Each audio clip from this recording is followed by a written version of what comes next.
हमने पिछली कक्षा में लॉक के बारे में पढ़ा था कि लॉक किस प्रकार से अपने सामाजिक समझौते सिद्धांत के द्वारा वह निरंकुश और अमर्यादित सरकार के स्थान पर सीमित और मर्यादित शासन की स्थापना करता है। किस प्रकार वह व्यक्ति को 3 प्राकृतिक अधिकार देता है और इन प्राकृतिक अधिकारों की सुरक्षा के लिए वह सामाजिक समझौता करता है, और सामाजिक समझौते के द्वारा वह 2 समझौते करता है, जिसमें से एक से समाज की उत्पत्ति होती है, दूसरे से सरकार की। और इस प्रकार वह व्यक्ति को विद्रोह का अधिकार भी देता है। यदि उसके प्राकृतिक अधिकारों की सुरक्षा नहीं हो पाती तो व्यक्ति सरकार को भंग कर दूसरी सरकार की स्थापना कर सकता है। इस प्रकार से लॉक के सामाजिक समझौते सिद्धांत के द्वारा राजनीति विज्ञान को सबसे महत्वपूर्ण देन उसका शक्ति पृथक्करण सिद्धांत है, और इसी प्रकार उसका जो उसने विचार प्रतिपादित किया प्राकृतिक अधिकारों का, और इस प्रकार से सीमित और मर्यादित राजतंत्र की स्थापना जो उसने स्थापित की, वह बहुत ही महत्वपूर्ण देन राजनीति विज्ञान को कही जा सकती है। तो अब देखिए, लॉक के सामाजिक समझौते सिद्धांत में इन गुणों और विशेषताओं के बावजूद भी इसके सामाजिक समझौते सिद्धांत में कुछ आलोचना रह गई है। उन आलोचनाओं का हम देखिए वर्णन करते हैं, किस प्रकार से उसके सिद्धांत की आलोचना है। देखिए, आलोचना, कमियां या दोष। पहला पॉइंट है कि प्राकृतिक अवस्था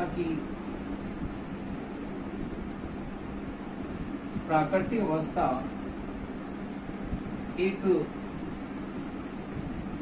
भ्रमपूर्ण स्थिति है। प्राकृतिक अवस्था एक भ्रमपूर्ण स्थिति है, अर्थात प्राकृतिक अवस्था का ऐसा वर्णन हमें ऐतिहासिक और दार्शनिक दोनों ही स्थिति से हमें ये जो है प्राकृतिक अवस्था देखने को नहीं मिलती है। इतिहास में ऐसा कोई वर्णन नहीं मिलता है कि इस तरह की कोई प्राकृतिक अवस्था थी। और जो हॉब्स का जो वर्णन है, वो हॉब्स के वर्णन से भी बिल्कुल वास्तविकता से परे लॉक मानता है कि इस तरह का जो व्यक्ति है शांत और बिल्कुल अपने स्वभाव से अच्छा, नैतिक गुणों से अच्छा ऐसा कोई व्यक्ति होगा। तो इस तरह का जो मनुष्य का अच्छे स्वभाव का वो इतना ज्यादा बखान कर देता है कि हॉब्स जहां पर व्यक्ति की यथार्थ स्थिति का वर्णन करता है और लॉक का वर्णन हमें बिल्कुल ऐसा लगता है कि यथार्थ से बिल्कुल परे है।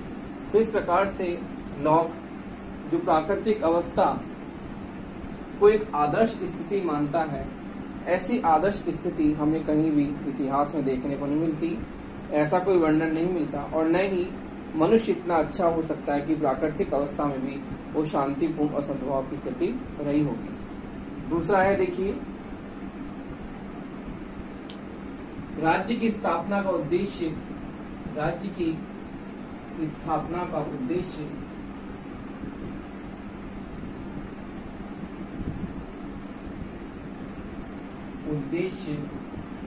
मात्र भौतिक नहीं है। केवल राज्य भौतिक रूप से व्यक्ति के प्राकृतिक अधिकारों की रक्षा के लिए नहीं बना है। उसका संबंध व्यक्तियों के विकास से न होकर केवल भौतिक विकास से ही है, जो कि हमें लॉक के चिंतन में देखने को मिलता है कि लॉक केवल का उद्देश्य केवल भौतिक विकास तक ही मानता है, जबकि भौतिक विकास के अलावा व्यक्ति का नैतिक विकास करना भी राज्य का उद्देश्य है। अगला है प्राकृतिक अधिकारों की धारणा। प्राकृतिक अधिकारों की धारणा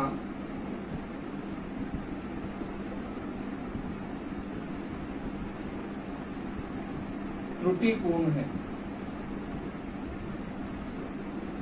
प्राकृतिक अधिकारों की धारणा बिल्कुल गलत है कि इस प्रकार से जो है वह प्राकृतिक अधिकारों का प्रतिपादन हुआ होगा कि जिसमें स्वतंत्रता, जीवन का अधिकार, स्वतंत्रता का अधिकार, संपत्ति का अधिकार, ऐसा कोई जो है प्राकृतिक अधिकार हुए होंगे। तो ये प्राकृतिक अधिकारों की धारणा बिल्कुल त्रुटिपूर्ण लगती है, जिसे स्वीकार नहीं किया जा सकता। और ऐसा प्रतीत होता है कि केवल प्राकृतिक अधिकारों की धारणा के कारण ही जो है लॉक अधिकारों की महत्ता को इतनी ज्यादा बताता है कि उसके सिद्धांत में हमें केवल अधिकारों का ही बखान मिलता है, उसके अलावा और कुछ देखने को नहीं मिलता है। अगला है निरंतर क्रांति की आशंका। निरंतर क्रांति की आशंका। देखिए किस प्रकार से निरंतर क्रांति की आशंका बनी रहती है कि जनता सरकार को जब चाहे तब अपने पद से उसे हटा सकती है, और इस प्रकार जनता के द्वारा सरकार को कभी भी हटाया जा सकता है। तो इस प्रकार विद्रोह का जो हमेशा स्थिति राज्य में बनी रहती है और कभी भी जो है क्रांति हो सकती है। तो इस प्रकार सरकार का कभी भी अस्थिर होना हमेशा लॉक के सामाजिक समझौते सिद्धांत में रहता है कि सरकार कभी भी गिर सकती है और क्रांति कभी भी हो सकती है कि जब जन सहमति न हो और जब प्राकृतिक अधिकारों की सुरक्षा नहीं हो तो व्यक्ति सरकार को कभी भी क्या कर सकता है, अपने पद से हटा सकता है। तो इसलिए निरंतर क्रांति की आशंका लगी रहती है। फिर है संपत्ति संबंधी विचार।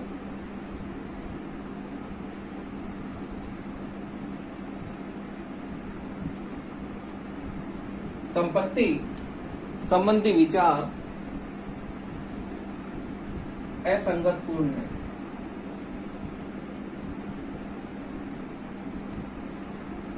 देखिए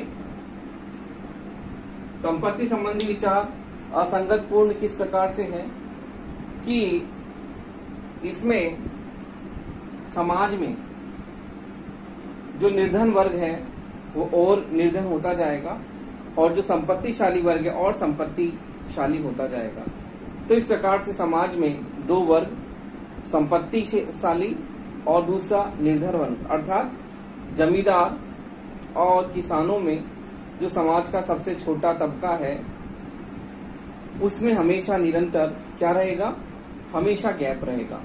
अर्थात समाज में अमीर और गरीब का भेद जो है वो बहुत ही ज्यादा हो जाएगा। इसलिए संपत्ति संबंधी धारणा जो है वह बहुत ही असंगतपूर्ण है। फिर है राजसत्ता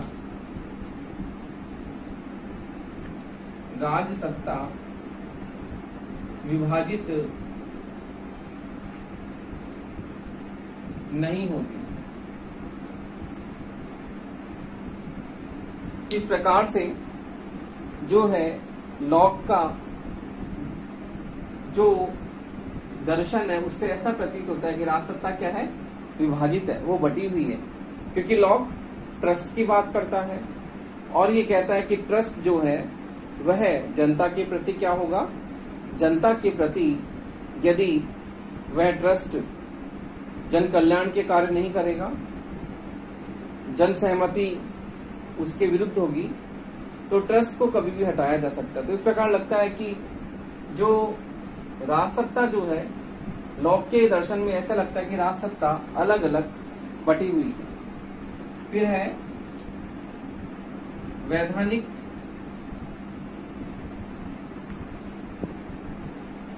राजसत्ता को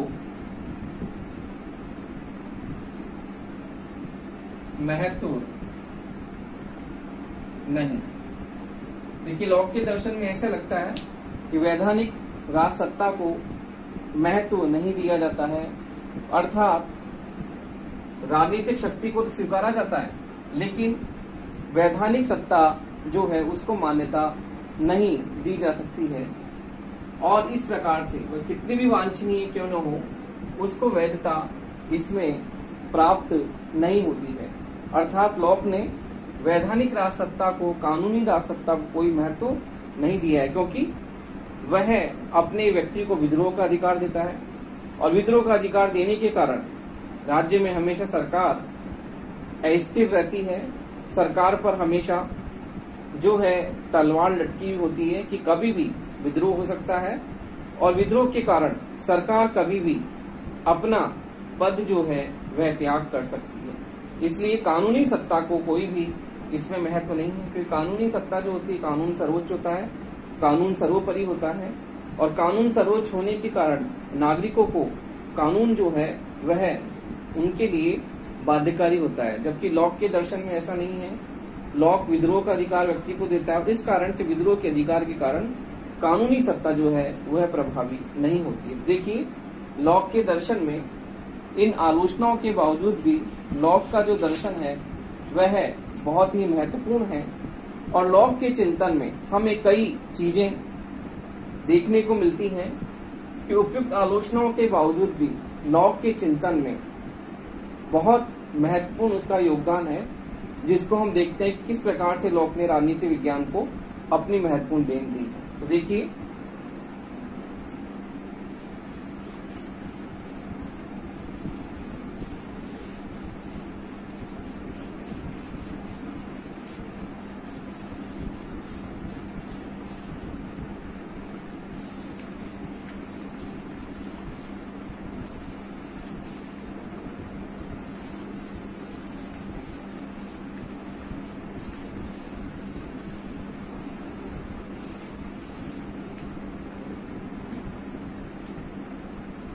लॉक की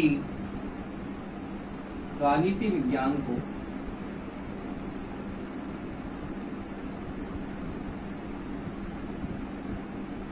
महत्वपूर्ण देन।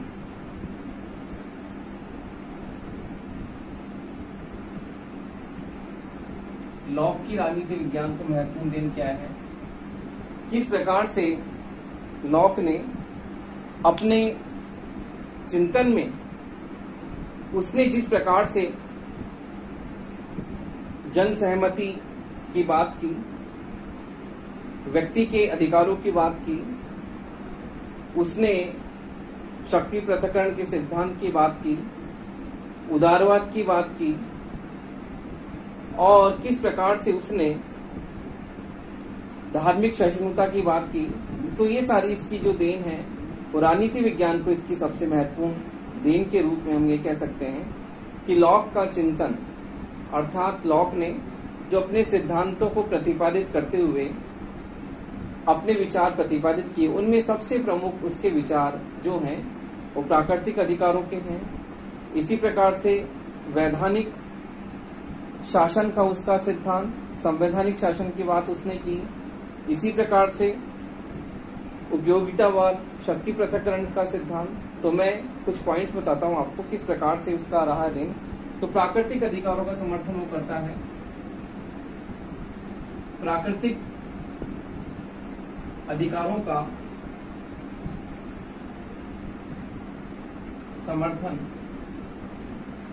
कि उसने किस प्रकार से प्राकृतिक अधिकारों का समर्थन करके अपनी महत्वपूर्ण देन दी। फिर है वैधानिक शासन का प्रतिपादन। वैधानिक शासन का प्रतिपादन। फिर है शक्ति पृथक्करण सिद्धांत का, शक्ति पृथक्करण सिद्धांत का प्रतिपादन। शक्ति पृथक्करण सिद्धांत का प्रतिपादन, व्यक्तिवाद का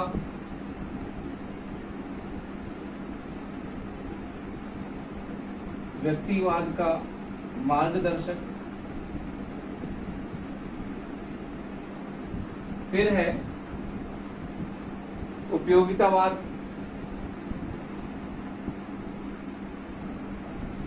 उपयोगितावाद का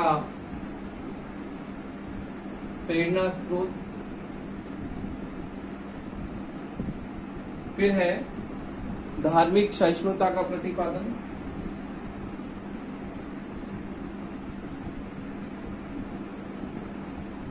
धार्मिक सहिष्णुता का प्रतिपादन। तो देखिए, इस प्रकार लॉक की जो देन है वो उसके राजनीतिक विचारों के आधार पर उसने जो भी सिद्धांत प्रतिपादित किए वो सबसे महत्वपूर्ण देन, सबसे प्रथम प्राकृतिक अधिकारों का समर्थन, कि उसने सबसे पहले प्राकृतिक अधिकारों का समर्थन किया और ये बताया कि किस प्रकार से प्राकृतिक अधिकार जो हैं वह व्यक्ति के लिए आवश्यक है। और प्राकृतिक अधिकारों के आधार पर ही उसने समझौता सिद्धांत को वैध ठहराया कि प्राकृतिक अधिकारों का जब राज्य गारंटी देता है तभी जो है लोग मिलकर क्या करते हैं, सरकार की स्थापना करते हैं। वैधानिक शासन का प्रतिपादन, उसने हॉब्स की तरह निरंकुश शासन के स्थान पर सीमित और मर्यादित राजतंत्र को स्थापित किया। इस प्रकार से वह वैधानिक शासन का प्रतिपादन स्थापित करता है कि किस प्रकार से सरकार जो है वह निरंकुश न होकर सीमित और मर्यादित और नियंत्रित होकर क्या करती है, शासन करती है। फिर है शक्ति पृथक्करण सिद्धांत का प्रतिपादन। उसने कार्यपालिका, व्यवस्थापिका, न्यायपालिका तीनों के अलग अलग कार्य बताए हैं, जबकि उसने अपने सरकारों के वर्गीकरण में उसने कार्यपालिका को व्यवस्थापिका के अधीन ही माना है और व्यवस्थापिका को कार्यपालिका से ज्यादा उसने शक्तिशाली और महत्वपूर्ण बताया है और ये कहा है कि कार्यपालिका व्यवस्थापिका के अधीन ही कार्य कर सकती है। इस प्रकार से व्यवस्थापिका को उसने ज्यादा महिमा मंडित किया है। फिर व्यक्तिवाद का मार्गदर्शक। व्यक्तिवाद का मार्गदर्शक वो है क्योंकि उदारवाद का जो सिद्धांत है उससे ही व्यक्तिवाद निकला है, तो उदारवाद में से व्यक्तिवादी विचारधारा निकली है, इसलिए उदारवादी विचारों के कारण व्यक्तिवाद का मार्गदर्शक भी लॉक है, क्योंकि उदारवाद से ही व्यक्तिवादी अवधारणा निकली है। दोनों में अंतर है, लेकिन फिर भी व्यक्तिवाद का उदारवाद क्या है, मार्गदर्शक है। उपयोगितावाद का प्रेरणा स्रोत। उपयोगितावाद का प्रेरणा स्रोत का मतलब उपयोगितावादी सिद्धांत ये कहता है कि राज्य को वही कार्य करना चाहिए जो कि व्यक्ति के सुखों में वृद्धि करे और उसे ऐसा कार्य नहीं करना चाहिए जो कि व्यक्ति के दुखों को बढ़ाए। तो लॉक भी यही बात करता है कि राज्य को वही कार्य करना चाहिए जिससे व्यक्ति के कल्याण, व्यक्ति के सुख को अधिक से अधिक वो बढ़ा सके। तो इस प्रकार से लॉक के चिंतन में हमें उपयोगितावाद के दर्शन होते हैं कि लॉक उपयोगितावादी अवधारणा की तरह ये मानता है कि राज्य को वही कार्य करने चाहिए जिससे प्रजा का जन कल्याण हो और प्रजा के कल्याण में उसे अधिक से अधिक सुखों की प्राप्ति, अर्थात राज्य को वही कार्य करने चाहिए जो कि उपयोगितावाद की कसौटी पर खरे उतरे। फिर है धार्मिक सहिष्णुता का प्रतिपादन। लॉक ने धार्मिक सहिष्णुता का प्रतिपादन किया है, अर्थात धर्मनिरपेक्ष राज्य का उसने प्रतिपादन किया है जो कि वर्तमान समय में हमें देखने को मिलता है। धर्मनिरपेक्ष राज्य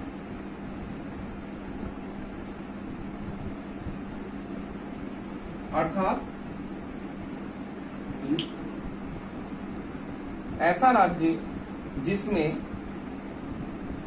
किसी भी धर्म विशेष को कोई भी स्थान नहीं दिया जाता, सभी धर्मों का समान स्थान है। जिस प्रकार से हॉब्स ने भी यही बात कही है कि धर्मनिरपेक्ष राज्य जो है उसकी बात लॉक करता है कि धार्मिक सहिष्णुता अर्थात ऐसा राज्य जिसमें सभी धर्मों को समान स्थान हो। जैसे कि एक्विनास में हमें देखने को मिलता है कि एक्विनास चर्च की प्रधानता को स्वीकार करता है और ईसाई धर्म को राजकीय धर्म के रूप में मानता है, जबकि लॉक धार्मिक सहिष्णुता का प्रतिपादन करता था, धर्मनिरपेक्ष राज्य की अवधारणा को वो बिल्कुल सही बताता है। इस प्रकार से लॉक के चिंतन में हमें व्यक्तिवाद, उदारवाद, उपयोगितावाद इन सब अवधारणाओं का सम्मिश्रण हमें उसके चिंतन में देखने को मिलता है और इस आधार पर हम लॉक के सामाजिक समझौते सिद्धांत का विश्लेषण करते हुए ये कहते हैं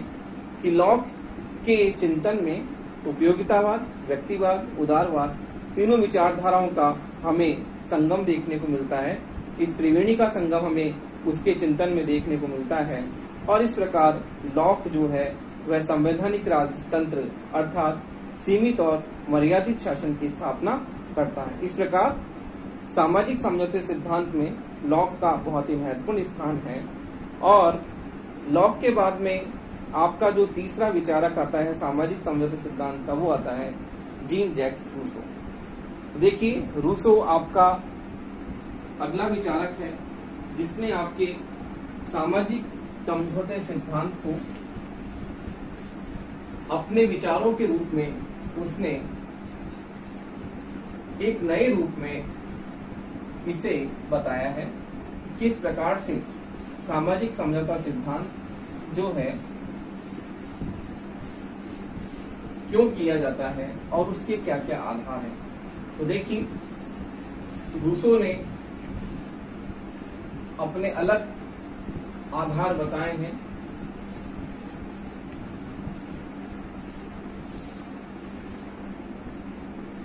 रूसो ने बताया है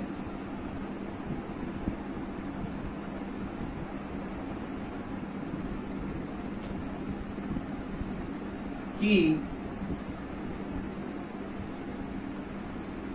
व्यक्ति हमेशा स्वतंत्र पैदा होता है लेकिन वो हमेशा बंधनों में जकड़ा हुआ होता है। ये रूसो का बहुत प्रसिद्ध कथन है, जो कि रूसो ने इस कथन के बारे में अपना पूरा उसने विचार प्रतिपादित किया है। और रूसो एक ऐसा विचारक है जिसने कला और विज्ञान पर उसने एक प्रतियोगिता में भाग लिया और कला और विज्ञान पर उसने निबंध लिखा, जिसमें उसने बताया कि किस प्रकार से कला और विज्ञान ने मनुष्य का नैतिक पतन किया है और मनुष्य जो स्वच्छंद रूप से प्राकृतिक वातावरण में रहता था, प्रकृति की गोद में वह रहता था, किस प्रकार से विज्ञान और कलाओं के प्रभाव के कारण प्रकृति से वह बिल्कुल हट गया और प्राकृतिक वातावरण से हटने के कारण वो भौतिकता में जो है वो फंसता हुआ चला गया। तो इस प्रकार से लॉक अपना एक उसका प्रमुख वाक्य भी है, बैक टू नेचर, प्रकृति की ओर लौटो। अर्थात प्रकृति में जो व्यक्ति स्वच्छंद रूप से अपना प्राकृतिक वातावरण का आनंद लेता है और प्रकृति की गोद में वो क्या करता है, लेटा हुआ रहता है। अर्थात प्राकृतिक वातावरण का उसने बहुत ही सुंदर चित्रण प्रस्तुत किया है कि किस प्रकार से मनुष्य के लिए प्राकृतिक जो वातावरण है, उस प्राकृतिक वातावरण के कारण उसने व्यक्ति के स्वभाव को भोला माना और प्राकृतिक अवस्था को भी उसने किस प्रकार से लॉक की तरह ही बिल्कुल ठीक ठाक बताया है, हॉब्स की तरह नहीं बताया है। तो इस प्रकार से रूसो व्यक्ति को प्राकृतिक वातावरण की ओर वापस लौटने की बात करता है और इस प्रकार रूसो का जो विवरण है वह हॉब्स से अलग, लेकिन लॉक के विचारों से बहुत कुछ निकटता हमें देखने को मिलती है कि लॉक के विचारों का उसने समावेश किया है कि उसके चिंतन में हमें लॉक के चिंतन से बहुत कुछ विशेषताएं देखने को मिलती है। तो देखिए, इस प्रकार रूसो अपने व्यक्ति को प्रकृति की ओर लौटने की बात करता है और इसी प्रकार उसने प्रमुख रूप से व्यक्ति को भोला माना। वो उसे आदर्श बर्बर की संख्या भी देता है कि मनुष्य क्या है, एक आदर्श बर्बर है। अर्थात उसमें भोलेपन के कारण प्रकृति से वो अलग होता चला गया और उसमें कुछ गलत लक्षण भी अर्थात उसके बुरे पक्ष का भी उसने उसमें समावेश किया है। तो देखिए उसकी प्रमुख पुस्तकें देखते हैं कौन कौन सी है। रूसो की प्रमुख पुस्तकें हैं, प्रमुख पुस्तकें रूसो की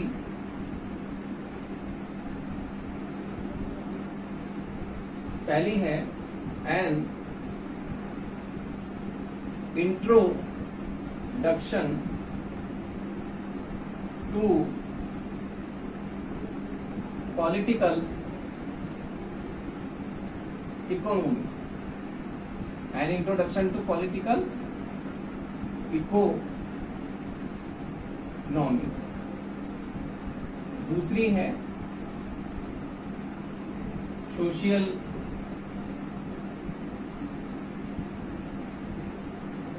कॉन्ट्रैक्ट, और तीसरी किताब है उसकी द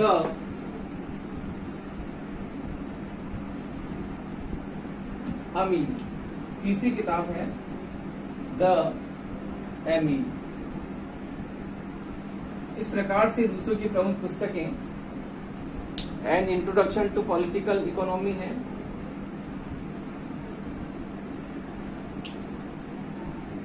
दूसरी सोशल कॉन्ट्रैक्ट है, और तीसरी द अमीर।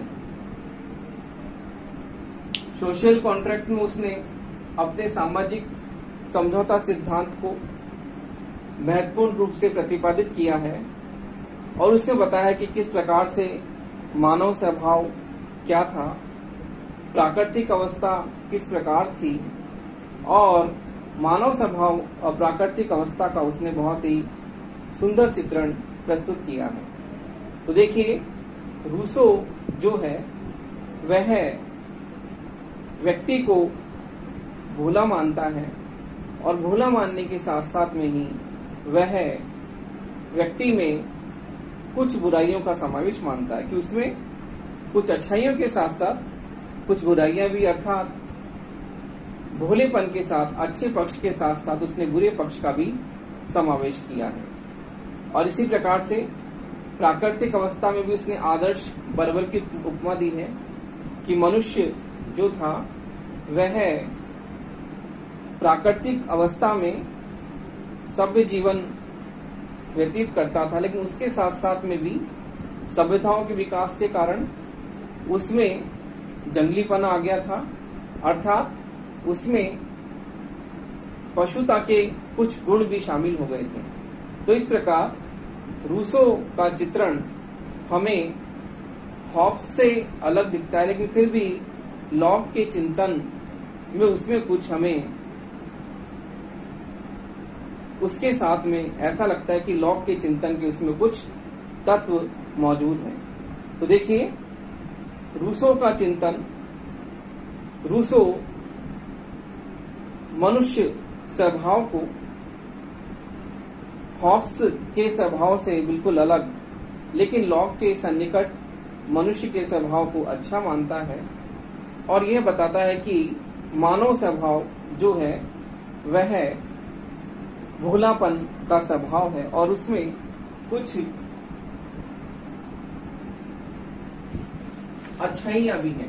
अर्थात रूसो का यह मानना है कि मानव स्वभाव से सदाशय रक्षा होता है और उसके मूल स्वभाव में भोलापन भी होता है। तो देखिए रूसो के अनुसार मानव स्वभाव, तो हम रूसो के सामाजिक समझौता को देखते हैं कि रूसो का सामाजिक समझौता सिद्धांत क्या है। और सामाजिक समझौता सिद्धांत में सर्वप्रथम वह बात करता है मानव स्वभाव की, कि मानव स्वभाव किस प्रकार का है और उसमें किन गुणों का समावेश है। तो देखिए रूसो का मानव स्वभाव वह मनुष्य को स्वभाव से अच्छा, भोला, अच्छा भूला मानता है।